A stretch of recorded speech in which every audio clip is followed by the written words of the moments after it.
예배드리시는 모든 성도님들께 말씀 충만하시고 성령 충만하신 은혜가 있으시기를 주님의 이름으로 축원합니다. 이 시대를 살면서 기독교, 정확히는 교회 공동체 내에 무언가 문제가 생겼다고 느끼지 않는 경우는 드문 것 같습니다. 그 원인에 대해서도 다양한 견해가 존재하는데, 토저나 패커를 포함한 여러 영성가들은 현대 기독교의 큰 문제점 중에 하나가 느낌 혹은 감각에 치우쳐 타락한 것이라고 이야기합니다. 실제로 이 시대를 살아가며 많은 교인들, 그 교인들은 목사이든 중직자이든 학생이든 상관없이 많은 교인들이 어떤 느낌을 중요하게 생각하는 것을 많이 보곤 합니다. 예를 들면 이런 것이죠.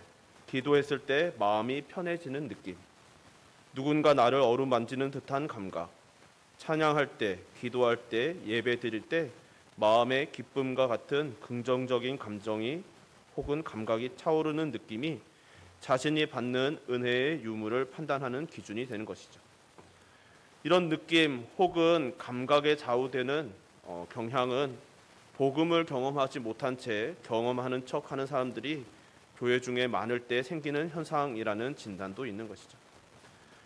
혹은 지금의 긍정적인 느낌을 강조하는 경향성은 그 이전의 세대에 우리나라에서도 그러하죠. 이전 세대의 슬픔을 강조하던 분위기에 대한 반동이라는 진단도 있습니다. 저는 경험해보지 못했지만 60에서 70년대 혹은 80년대 초까지도 한국교회의 전반적인 분위기는 많이 울고 슬픔을 토로하는 경향이 있었다고 합니다. 한이 많았기 때문에 그 한을 하나님 앞에서 많이 울며 슬퍼하며 토로하였다는 것이죠. 그렇게 하나님 앞에서 울고 토로하는 중에 마음에 맺힌 한이 풀어지고 그것이 은혜가 되어서 많이 우는 것이 은혜가 되고 많이 우는 것이 한국교회의 전반적인 경향이었다는 것이죠. 그러나 이후 그에 대한 반성과 반동으로 너무 한쪽에 치우쳐진 것에 대한 반성입니다. 그런 반동으로 예배에는 기쁨이 있어야 한다라는 경향성이 생기기 시작합니다. 하나님께 예배 드리는 것, 하나님을 만나는 것은 기뻐야 하는데 너무 슬픔에 치우쳤다라는 반성이었던 것이죠. 그러니 형통하며 즐거워해야 한다는 경향성이 한국교회 안에 나타나기 시작했고 그것이 오늘날까지도 이어지고 있다는 것입니다. 이 시대를 살아가는 많은 성도들이 가지고 있는 여러 가지 부담감들에 대해서 듣다 보면 이런 것들이 있습니다. 늘 감사가 넘쳐야 할 것 같고, 뭔가 안 좋은 일이 있으면 공동체 앞에 내어놓기 부끄럽고, 함께 기도하기보다는 감추고 그것이 부끄러운 순간이 빨리 지나가기를 바라는 모습인 것이죠. 이런 모습이 그냥 여러 부분에서 많은 사람들이 가지고 있는 많은 정서들인 것이죠. 그러나 이 모든 모습은 성경을 일부만 받아들이는 극단적인 경향성입니다. 우리의 기쁨이나 슬픔은, 그러니까 성경이 가르치는 기쁨이나 슬픔은 이 세상에 우리의 모습에 기인한 것이 아니라는 것이 성경의 일관된 가르침인 것이죠. 오직 하나님으로 인한 기쁨과 슬픔이 성경에서 말하는 기쁨과 슬픔입니다. 그러니까 성도는 기쁨과 슬픔을, 그것도 은혜를 주시는 우리 하나님으로 인한 기쁨과 슬픔을 함께 품에 안고 살아가는 존재들인 것이죠. 그러니까 우리의 그 성도의 신앙이라는 것은 기쁨으로만 충만해서도 안 되고 슬픔으로만 충만해서도 안 되고 그 기쁨과 슬픔이 함께 조화롭게 충만해야만 하는 것입니다. 바라기는 오늘 말씀을 통해 이런 성도의 그런 기쁨과 슬픔에 대해서 상고해 보기를 소망합니다. 먼저 오늘 본문은 다윗의 대표적인 범죄를 배경으로 하고 있습니다. 다윗은 전쟁 중에 부하들의 권유를 받고 다윗성에 머물다가 밧세바를 보고 그만 간통을 하고 말았습니다. 그리고 이 죄를 감추기 위해 이리저리 노력하다가 결국 충성스러운 부하 우리아를 적군의 손을 빌려 죽이고 맙니다. 이에 하나님께서는 다윗에게 나단 선지자를 보내심으로 오늘 말씀이 시작되는 것이죠. 나단은 다윗을 찾아와 이야기합니다. 한 성읍에 부자와 가난한 자가 있었습니다. 부자는 양과 소가 심이 많고 가난한 자는 딸같이 소중하게 여기던 암양 새끼 한 마리뿐이었습니다. 그런데 부자가 자기의 손님을 위하여 자기의 양과 소를 잡지 않고 가난한 자의 양 새끼를 빼앗아다가 대접하였습니다. 이 시대에 우리가 듣기에도 매우 분노할 만한 이야기인 것이죠. 누가 들어도 죄가 명백하게 드러나는 이야기입니다. 과연 이 이야기를 듣는 순간 다윗은 분노합니다. 5절에 다윗이 그 사람으로 말미암아 노하여 나단에게 이르되 여호와의 살아계심을 두고 맹세하노니 이 일을 행한 그 사람은 마땅히 죽을 자라. 그가 불쌍히 여기지 아니하고 이런 일을 행하였으니 그 양 새끼를 4배나 갚아 주어야 하리라 한지라. 아멘. 다윗은 그 죄를 듣고 분노하고 판결까지 신속하게 내립니다. 이 말을 들은 나단이 말하는 것이죠. 당신이 그 사람이라. 당신이 바로 당신이 판결한 대로 마땅히 죽을 자입니다. 라는 이야기입니다. 그리고 하나님의 말씀을 전하기 시작하죠. 내가 너를 왕으로 기름 붓기 위해 사울의 손에서 구원했고 이것저것을 너에게 맡겼고 그것이 부족하였으면 내가 더하여 주었을 것인데 어찌하여 여호와의 말씀을 업신여기고 악을 행하여 우리아를 죽이고 아내를 빼앗았느냐라고 물으십니다. 그리고 너와 내 집은 그렇기 때문에 심판을 받을 것이다 라고 선언하시는 것이죠. 이에 대해 다윗이 반응합니다. 내가 여호와께 죄를 범하였노라. 오늘 본문에는 매우 담담하게 짧게 서술되어 있지만 이 순간 다윗의 심정을 노래한 시편 51편을 보면 그의 애통하는 회개를 우리는 보게 됩니다. 시편 51편은 다음 기회에 함께 살펴볼 기회가 있기를 소망합니다. 그러나 분명한 것은 확실한 것은 이 시편 51편에서 이 회개에서 드러나는 다윗의 마음은 애통이라는 것이죠. 이것은 회개의 성격을 우리에게 보여주는 것입니다. 회개는 애통하는 마음인 것이죠. 애통하는 마음은 우리는 흔히 그냥 우리 마음에 생기는 슬픔이라고 생각하지만 그런 것이 아니라 하나님의 말씀을 들을 때 일어나는 우리의 마음인 것이죠. 이것은 단순히 육신의 귀로 듣기만 하는 것을 의미하는 것이 아니라 소리는 누구나 들을 수 있지만 진정 들을 수 있는 사람은 소수인 것처럼 그 소수의 사람들이 하나님의 말씀을 통하여 직접적으로 깨닫게 된 자들이 가지게 되는 그 마음에 일어나는 마음인 것이죠. 하나님께서 창조해 주시는 마음인 것입니다. 이것을 우리는 우리 주님의 선포를 통해서도 잘 알게 되는 것이죠. 마태복음에 예수님께서는 이 땅에 계시는 동안 많은 사람들이 예수님의 이야기를 듣고 또 설교를 듣고 감탄하고 즐거워하고 그 권위를 인정했지만 정작 하나님의 말씀으로 듣지는 못했던 것을 봅니다. 그리고 그런 시대를 향하여 우리 주님께서는 말씀하셨죠. 귀에 있는 자는 들을지어다. 주님 하나님의 말씀을 듣는 자들에게 매우 적었고 그러니 들을 수 있는 자들은 꼭 들으라고 말씀하시는 것이죠. 하나님의 말씀을 듣는 자들에게 나타나는 마음은 분명한 것이죠. 우리가 주님을 만나면 어떤 일이 일어납니까? 그 말씀을 깨달으면 무슨 느낌을 받고 어떤 감정이 임할까요? 우리는 하나님의 말씀을 깨달을 때마다 충격을 받는 것입니다. 내가 이러한 죄인이구나. 당장 직전에 우리 주님께서 하신 귀 있는 자는 들을지어다 라는 말씀을 들으면 어떻습니까? 예수님의 말씀을 직접 내가 듣고 있어도 눈으로 보고 있으면서도 함께 이 자리에 수많은 무리들과 함께 듣고 있지만 우리 중에 구원을 받지 못하는 듣지 못하는 자들이 있을 수 있다라는 것을 깨닫고 충격을 받게 되는 것이죠. 교회 안에서 살면서도 당연히 예수님을 믿고 구원받은 백성들이라고 생각했는데 아닐 수도 있다는 충격과 공포, 슬픔이 즉 애통하는 마음이 우리 안에 가득해지는 것입니다. 바라기는 이 자리는 저와 여러분 우리 모두는 우리 서로를 향해 항상 기도하며 함께 이 신앙의 경주 완주에서 슬픈 마음이 아니라 기쁨으로 충만한 여호와의 존전 앞에 서는 성도님들 되시기를 주님의 이름으로 축원합니다. 그런 애통하는 마음이 하나님의 말씀을 들을 때 다윗에게 일어났었습니다. 다윗은 나단을 통해 하나님의 말씀을 전해 듣고 애통하는 마음이 생겨서 이후 시편 51편을 지었고 이후로도 우리는 그의 슬픔과 회개를 보게 되는 것이죠. 즉 애통하는 마음은 하나님께서 말씀을 통해 우리로 하여금 하나님과 죄에 대한 무뎌진 감각을 깨워주시고 회복시켜 주시는 은혜인 것이죠. 우리는 하나님의 말씀을 통해 깨닫는 순간 언제나 비추어지는 것은 우리의 죄성입니다. 우리는 말씀을 통해 하나님의 선하심을 또 하나님의 영광을 깨닫게 되죠. 그리고 하나님의 선하심과 영광을 깨달을 때마다 나는 어떤 존재인지, 우리는 어떤 존재인지를 절감할 수밖에 없는 것입니다. 나단이 다윗에게 하나님의 말씀을 전할 때 무엇을 전해 주었습니까? 다윗을 향한 비난입니까? 다윗의 지은 죄를 시간대로 하나하나 들추면서 너가 얼마나 추악한 죄를 더하면서 그 죄가 얼마나 참혹한 것인지를 낱낱이 드러냈습니까? 아닌 것이죠. 하나님께서는 나단을 통해 하나님께서 얼마나 선하신 분이신지를 알려주었습니다. 다윗을 왕으로 삼으시기 위해 기름 부어 주신 분이시고 사울로부터 보호해 주신 분이시고 사울의 집, 즉 사울의 나라를 다윗에게 주신 분이시며 온 이스라엘 족속 하나님의 백성들을 다윗에게 맡기신 분이십니다. 그러시고도 부족하다고 하였으면 구하는 대로 주실 준비가 되어 있으셨던 선하신 하나님을 낱낱이 알려주십니다. 그럼에도 다윗이 범한 죄는 그런 선하신 하나님을 업신여긴 죄라고 명시하시는 것이죠.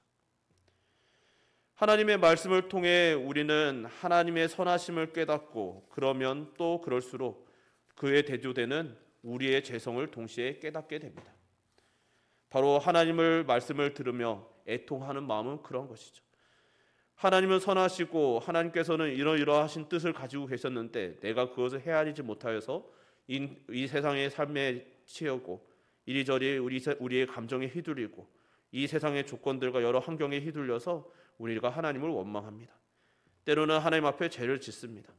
우리가 지은 죄가 날마다 반복해서 저지른 죄가 날마다 하나님을 배신하는 그 죄가 그저 우리가 연약하다라고 알고 끝날 문제가 아니라 그 하나님의 선하신 하나님 앞에 설 수 없는 죄임을 깨닫기 때문에 우리는 애통하게 되는 것이죠. 정말 하나님의 은혜가 없으면 나는 절망적이구나라는 나의 상태를 깨달음으로써 하나님의 말씀에 비추어 우리를 깨닫게 됨으로써 애통하게 됩니다. 그리고 그 애통이 우리로 하여금 회개하게 하는 것이죠. 하나님 말씀으로 돌아가게 하는 것입니다. 하나님의 말씀을 통해 우리는 하나님의 선하심을 깨닫고 그렇게 애통하며 하나님께로 돌아가게 되는 것이죠. 하나님 없이는 살 수 없다라고 고백하게 되는 것입니다. 그러니까 하나님께서는 말씀을 통해 우리 안에 애통하는 마음을 창조하시며 이것이 하나님의 은혜인 것입니다. 그리고 이 애통하는 마음이 우리로 하여금 날마다 회개하게 하는 것이죠. 이 애통하는 마음으로 다윗이 깨달은 것은 이러합니다. 시편 51편 17절에 하나님이 구하시는 제사는 상한 심령이라 하나님이여 상하고 통회하는 마음을 주께서 멸시치 아니하시리이다. 아멘. 다윗이 애통하는 마음이 나오지 않았으면 이런 고백이 나오지 못합니다. 어떤 일이 일어났을까요? 애통하는 마음이 없이 그저 하나님 앞에서 죄를 지적당한다면 내가 죄를 지었구나. 그러면 이 죄에 대해서 이 문제를 해결해야지. 어떻게 해결할까? 하나님께서 속죄제를 명하셨으니 나는 속죄 제사를 드려야겠다. 그리고 제사를 드렸을 것이죠. 그것이 종교적인 사람들의 패턴이 되는 것입니다.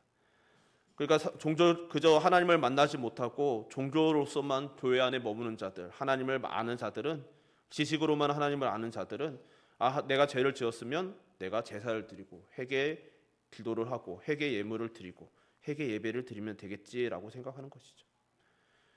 그러나 다윗은 하나님을 만났고 하나님께서는 다윗의 무뎌진 감각을 살려주심으로써 애통하는 마음을 주셨고 하나님께서 원하시는 것은 그저 형식적인 제사, 내가 죄를 지었으니 그 죄에 대한 대가로 속죄 제사를 드리겠다라는 프로그램이 아니라 죄에 대한 상함 심령, 즉 애통하는 마음임을 깨닫고 하나님 앞에 애통하며 죄를 고백한 것이죠. 그리고 이것이 우리 주님께서 말씀하신 팔복, 애통하는 자는 복이 있나니 저희가 위로를 받을 것이며의 실제적인 모습인 것입니다. 간절히 바라기는 이 자리에 있는 저와 여러분 우리 모두가 말씀을 통해 애통하는 복을 누리시기를 주님의 이름으로 축원합니다. 오늘 본문 말씀은 후반부에 하나님께서는 나단을 통하여서 하나님께서 다윗의 죄를 사하셨다라고 선언합니다. 그러나 그 이후에 또 그 대가는 치르는 것이죠.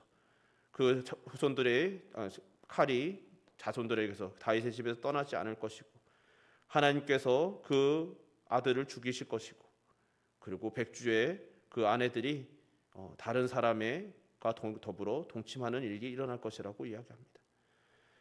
이것이 그저 죄는 반드시 대가를 치러야 되는구나라는 것이 아닌 것이죠. 그걸 그렇게 해야 할 만큼 그 죄가 심각한 죄였구나라는 것을 우리는 깨달아야 하는 것이죠. 하나님의 심판, 하나님의 그런 징계는 우리에게 때론 두려움이 됩니다. 징계를 안 받았으면 좋겠죠. 우리의 어린 아이들이 죄를 저었을 때, 잘못을 저질렀을 때, 실수했을 때 혼날 것이 예상되면 혼나고 싶지 않아서 도망칩니다. 그런 일들이 일어날 때 그런 것들이 인간의 기본적인 본성인 것이죠. 우리 역시도 죄를 짓고 하나님께 간절히 기도하는 것은 그 징계가 우리에게 임하지 않기를 바라는 것입니다. 그러나 다윗은 그 징계를 받아들이며 하나님은 선하시다라고 고백합니다. 그리고 그 징계를 받아들인 것은 왜 받아들였습니까? 그저 그것이 고통스럽기만 한 것이 아니라 그만큼 하나님께서 죄를, 나의 참혹한 죄를, 내가 이렇게 고통당해야 하고 이렇게 죽어야 하는 나는 무력한 죄에 대해서 무력함을 절감하게 하시고 그것을 통해서 나는 하나님이 전적으로 필요하다는 것을 깨닫게 하시기 위해서라는 것을 다윗은 알았던 것이죠.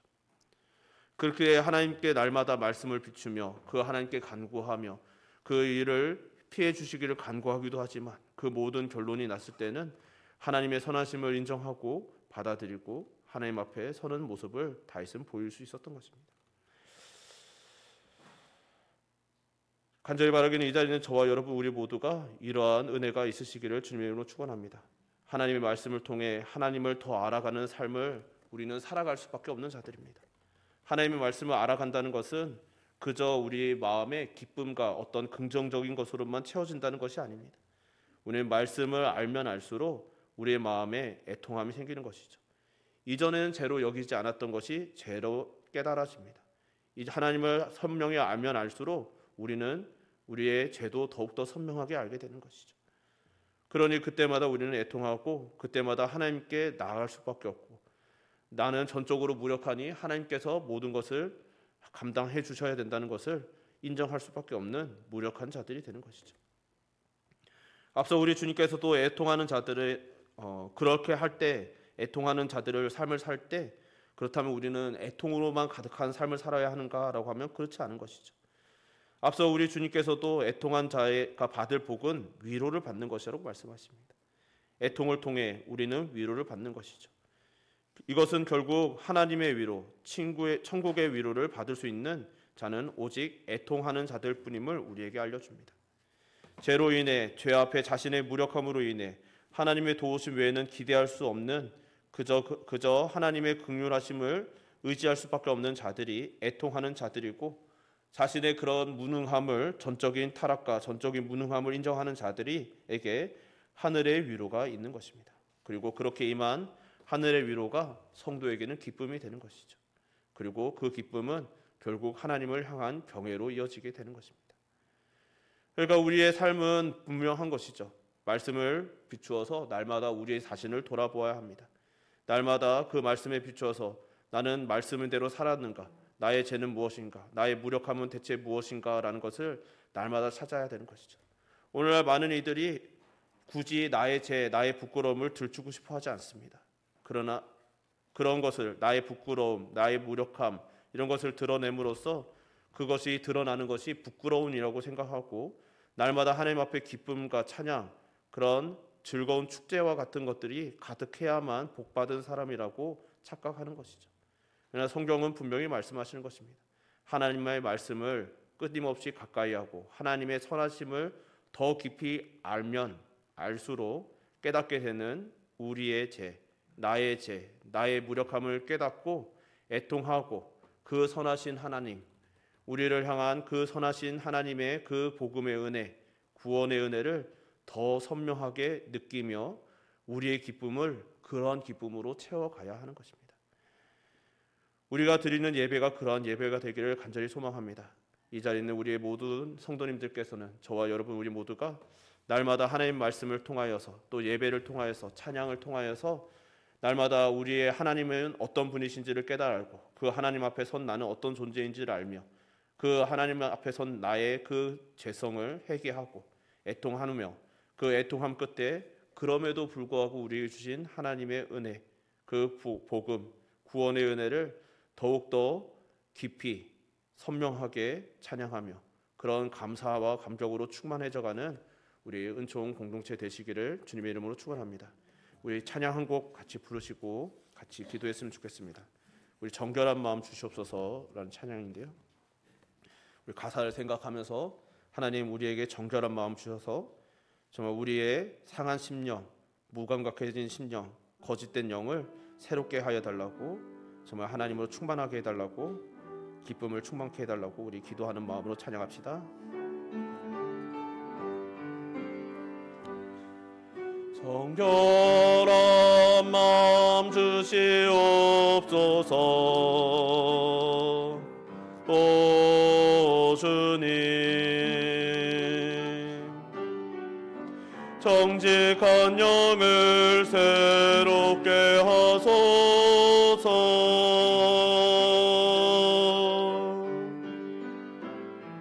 정결한 마음 주시옵소서. 오 주님, 정직한 영을 새롭게 하소서.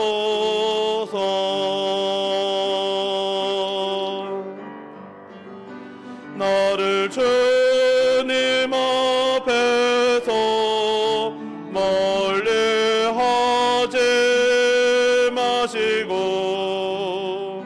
주의 성령을 거두지 마옵소서.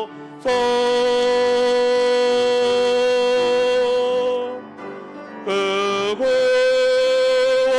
구원의 기쁨 다시 회복시키시며 정치 않는 마음 내 안에 주소. 우리 다시 한번 찬양합시다. 정결한 마음 주시옵소서. 정결한 마음 주시옵소서. 오 주님, 정직한 영을 새롭게 하소서.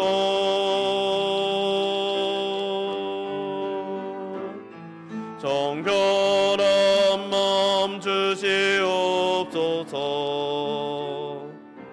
오 주님, 정직한 영을 새롭게 하소서. 나를 주님 앞에서 멀리 하지 마시고 주의 성령을 거두지 마옵소서. 그 구원의 기쁨 다시 회복시키시고 변치 않는 마음 내 안에 주소서. 우리 제가 말씀과 찬양 가사를 기억하면서 우리 기도합시다. 정말 우리의 마음에 애통하는 마음, 다른 것이 아니라 하나님의 선하심을 깨달을 때마다 드러나는 우리의 그 슬픔, 슬퍼할 수밖에 없는 우리의 죄성을 슬퍼하는 애통하는 마음 우리에게 주시옵소서. 날마다 이 세상 속에서 살아가고 날마다 급한 일에 쫓기며 날마다 우리 앞에 있는 일 현실에 급급하여서 묻어져가는 우리의 정직한 영, 정말 묻어져가는 우리의 상한 심령들 주님께서 회복시키사 그 정직함을 다시 회복시켜 주시고 날마다 그 정직한 심령으로, 의로운 심령으로 하나님 말씀에 비추어 날마다 우리를 깨달아가며 하나님 앞에 더 서 있어야 함을 더 절감하며 하나님과 동행하는 자, 날마다 하나님 앞에 서는 자, 하나님과 친밀히 교제하는 자, 하나님과 동행함으로 이 신앙의 경주를 완주하는 우리 모든 성도들 되게 하여 주시고, 더불어서 우리가 함께 신앙생활하는 우리의 형제 자매들 함께 이 모든 신앙의 경주, 이 믿음의 경주를 완주하게 하여 달라고, 우리의 정직한 심령을 날마다 지켜달라고 이 시간 주여 한번 부르고 함께 기도합시다. 주여 살벌하여 부서하신 하나님 아버지, 우리에게 주신 그 말씀을 기억합니다. 주 하나님 아버지, 우리가 다윗을 보며 주 하나님 아버지 다윗이 얼마나 큰 죄를 저질렀는지 주 하나님 아버지 돌아봅니다. 주 하나님 아버지, 그러나 그 죄에서 우리가 다윗의 행위에 집중하는 것이 아니라 대체 왜 이런 죄가 일어났는가? 주 하나님 아버지, 하나님께서 무엇을 죄를 보았습니까? 그저 하나님 아버지 다윗이 간통하였던 것, 주 하나님 아버지의 살인을 교사한 것, 그로 인하여 하나님 아버지의 부하의 아내를 취한 것, 그것만이 죄였다면 주 하나님 아버지, 그저 다윗은 세상 법정에 세워지고 주 하나님 아버지 사람들의 판결, 주 하나님 아버지 사람들의 그 평판, 주 하나님 아버지 사람들의 심판으로 충분하였을 것입니다. 그러나 하나님께서는 나단을 통하여 하나님의 선하심을 다윗에게 계시하십니다. 하나님의 선하심을 가르쳐 주십니다. 하나님은 대체 어떤 분이신지 네가 아느냐? 다윗은 너가 한 것은 다윗이 행한 죄는 선하신 하나님 앞에서 하나님의 그 업신여김, 하나님의 선하심을 민감하게 깨달은 자가 아니라 둔하여져서, 그 심령이 둔하여져서 죄에 대해 무감각해지고 하나님의 선하심에 대해 무감각하여져 주 하나님의 행한 그 무감각임을 깨닫게 하여 주시고, 그 다윗의 심령을 깨우사 주 하나님 아버지 다윗으로 하여금 애통하며 또 애통하며 하나님 앞에 애통의 시를 지어드리고 기도하며 회개하였던 것을 우리들이 봅니다. 주 하나님 아버지, 또한 우리에게 필요한 것이 이것임을 깨닫습니다. 주 하나님 아버지, 우리가 말씀을 통하여 깨달아야 하는 것은 주 하나님 아버지 말씀에 얼마나 어떤 원리가 있는지, 어떤 지식을 깨달아야 하는 것이 아니라 이 말씀에 담겨있는 우리 하나님 아버지의 선하심과 저 위대하심, 영광스러우신 거룩하심을 우리들이 날마다 깨닫게 하여 주옵소서. 우리들이 하나님의 얼마나 거룩하신 하나님 앞에 서 있는 것임을 깨닫게 하여 주시고, 주 하나님 아버지 날마다 이 세상의 현실에 급급하여서 나의 문제, 나의 마음의 문제, 주여 나의 인간관계, 주 하나님 아버지 여러가지 주여 급해 보이는 급박한 일들, 현실로 인하여 두근거려지고 우리의 눈이 뺏기고 주 하나님 그래서 하나님의 거룩하심을 주 하나님 의지하지 아니하는 둔해져가는 주 하나님의 날마다 둔해지는 우리의 상한 심령을 하나님께 아뢰고, 하나님 말씀에 비춰 우리의 둔해져가는 심령을 날마다 깨워주옵소서. 우리가 이렇게 둔합니다. 우리가 이렇게 주여 상하였습니다. 우리의 정직함이 점점 더 무감각해져 갑니다. 하나님을 닮아 하나님의 그 무지로 거룩하심을 의지해야 되는 우리의 심령이 저는 아버지 그리하여 우리들이 날마다 우리의 심령이 살아남으로 하나님께서 주시는 그 기쁨, 주 하나님의 그 감격이 주 하나님의 다른 것이 아니라 이 세상에 우리에게 주는 느낌이 아니라 오직 하나님께 주시는 그 기쁨으로 충만하게 하여 주시옵소서. 사랑이 많으신 하나님 아버지, 오늘 말씀을 통하여 우리에게 주신 은혜를 생각해 봅니다. 하나님, 오늘 다윗은 큰 죄를 지어서 하나님 앞에 책망받습니다. 정죄를 당합니다. 그러나 그가 지은 죄는 단순히 행위가 아니었음을 우리들이 깨닫습니다. 단순히 행위만이 그의 죄였다면 그 행위의 심판은 사람들에게 맡기셨을 수도 있는데 그렇지 아니하시고 하나님께서 직접 책망하시며 다윗에게 심판을 명하시는 것은 그가 저지른 죄는 행위가 아니라 하나님을 업신여기는 마음에 있었음을 주님께서 깨닫게 하여 주시고, 그것을 깨달았을 때 다윗이 나의 둔해진 마음이, 나의 무감각해진 마음이 하나님 앞에 서 있지 못하게 되었구나라고 깨닫고 애통하였음을 우리들이 깨닫게 됩니다. 우리 애들 또한 그러합니다. 하나님, 우리가 하나님의 그 구원은 그 복음으로 인하여 큰 감격을 누리고 하나님을 예배하지 않을 수 없어서 하나님을 예배드리는 삶을 살아갑니다. 그러나 우리 눈앞에 너무나 많은 급박한 현실들, 때로는 너무나 급박하고 초조한 일들, 그런 일들에 마음이 뺏기고 우리의 감각이 무감각해져서 하나님을 향한 정직한 영이 무뎌지고 하나님을 향한 그런 건강하고 거룩한 마음, 정말 깨끗한 마음이 무감각해져서 죄에 대해 무감각해지고 하나님의 거룩하심에 대해 무감각하여 죄에 대해 자유로운 마음, 죄를 저지르는데 정말 무감각하게 죄를 저지르는 그런 일들이 우리에게 일어남을 고백합니다. 우리의 연약함을 다시 한번 주님께 아뢰오니 날마다 말씀에 비추어 우리의 그 무감각함을 내버려 두지 않게 하여 주시고 그 하나님께 의지하며 하나님께 이 모든 것을 아뢰며 나아갈 때마다 하나님 말씀을 통하여 우리의 무감각해지는 마음을 깨우사 우리의 그 구원의 기쁨을 날마다 일깨워 주시고, 그래야 우리는 애통하나 기뻐하며 하나님께서 주시는 그 은혜로 인하여 영원토록 즐거워하며 이 신앙의 경주를 완주하는 믿음의 공동체, 그런 교회 되게 하여 주시옵소서. 우리에게 날마다 은혜 주심에 감사드리오며 예수님 이름으로 기도드립니다. 아멘. 네, 찬송가